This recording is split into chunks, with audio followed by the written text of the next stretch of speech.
आजचे कांदा बाजार भाव. बाजार समिती अकोला. आवक 480 क्विंटल. कमीत कमी दर 500 रुपये. जास्तीत जास्त दर 1500 रुपये. सर्वसाधारण दर 1000 रुपये क्विंटल.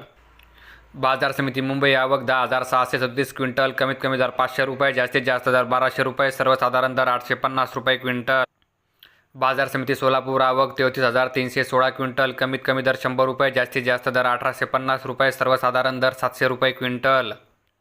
बाजार समिती लासलगाव. आवक 29,204 क्विंटल. कमीत कमी दर 400 रुपये. जास्तीत जास्त दर 1401 रुपये. सर्वसाधारण दर 1000 रुपये क्विंटल. बाजार समिती लासलगाव. विंचूर. आवक 18,952 क्विंटल. कमीत कमी दर 400 रुपये. जास्तीत जास्त दर 1316 रुपये. सर्वसाधारण दर 1000 रुपये क्विंटल. बाजार समिती जळगाव. आवक 1,139 क्विंटल. कमीत कमी दर 500 रुपये. जास्तीत जास्त दर 1187 रुपये. सर्वसाधारण दर 850 रुपये क्विंटल. बाजार समिती पुणे. आवक 14,201 क्विंटल. कमीत कमी दर 500 रुपये. जास्तीत जास्त दर 1300 रुपये. सर्वसाधारण दर 900 रुपये क्विंटल.